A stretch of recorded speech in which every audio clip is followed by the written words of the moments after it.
بسم اللہ الرحمن الرحیم۔ السلام علیکم دوستو۔ قاضی ایاز بن معاویہ کی ذہانت اور فطانت کے 4 سو چرچے تھے۔ عدالت میں بیٹھتے تو ایسے شاندار فیصلے کرتے کہ لوگ حیران رہ جاتے۔ تاریخ نے ان کے فیصلوں کے حوالے سے متعدد واقعات بیان کیے ہیں۔ بڑی شخصیات کے جہاں بہت سارے مداح اور عزت و توقیر کرنے والے لوگ ہوتے ہیں، وہاں حاسدین کی بھی ایک بڑی تعداد ہوتی ہے۔ چنانچہ کچھ لوگ ایسے بھی تھے جن کو قاضی ایاز کے ساتھ خدا واسطے کا بیر تھا۔ انہوں نے ان کی زندگی میں عیوب تلاش کرنے شروع کیے تاکہ ان کی شخصیت کو کسی طرح داغدار کیا جا سکے۔ خاصی تگ و دو کے بعد ان کو ایک بات ہاتھ لگی کہ قاضی ایاز فیصلہ کرنے میں بہت جلد بازی سے کام لیتے ہیں۔ یقیناً یہ ایک بڑا عیب ہے جو قاضی کی شان کے منافی ہے۔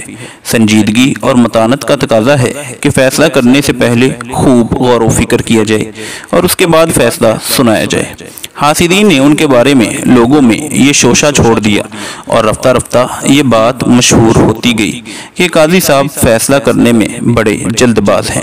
ادھر قاضی ایاز بن معاویہ کو بھی حاسدین کی چیم گوئیوں کے بارے میں معلوم ہو گیا۔ انہوں نے بھی حاسدین کو سبق سکھانے کا فیصلہ کر لیا۔ قاضی ایاز نے نہایت ادب سے ان لوگوں کو اپنی مجلس میں بلایا، ان کی خوب عزت کی، ان کو خوب کھلایا پلایا اور پھر گفتگو شروع کی۔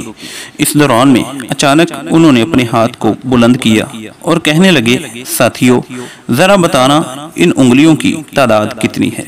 حاضرین مجلس نے ایک نظر ان کے ہاتھ پر ڈالی اور یک زبان ہو کر بول پڑے، 5 ہیں جناب، پوری 5۔ قاضی ایاز بن معاویہ نے ان کی طرف تبسم بھری نظروں سے دیکھا اور فرمانے لگے، ساتھیو تم نے جواب دینے میں اس قدر جلدی کیوں کی؟ تم 1 2 3 4 5 تک گن کر تھوڑی دیر انتظار کرتے، غور و فکر کرتے اور قدرے توقف کے بعد جواب دیتے۔ وہ کہنے لگے، قاضی صاحب اس میں انتظار اور توقف کی کیا ضرورت ہے؟ جس چیز کی گنتی ہمیں معلوم ہو بھلا اس میں توقف کیوں کریں؟ اب قاضی ایاز نے نہایت اطمینان اور سکون کے ساتھ ان سے کہنا شروع کیا، جب میرے پاس مقدمات آتے ہیں میں فریقین کی بات سننے کے فوراً بعد ہی معاملے کی تہ تک پہنچ جاتا ہوں، تو پھر فیصلہ سنانے میں کیوں توقف کروں؟ قاضی ایاز نے اس مثال سے معترضین کو جواب دے دیا۔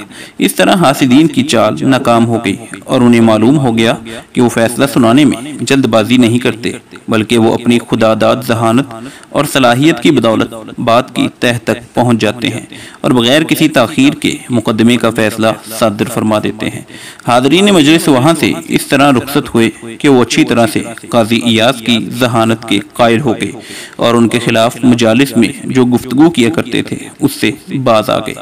تو دوستو ایسے ہی دلچسپ اور سبق آموز واقعات حاصل کرنے کے لیے ہمارے YouTube channel AR Story Time کو سبسکرائب کر لیں۔ اللہ حافظ و نگہباں۔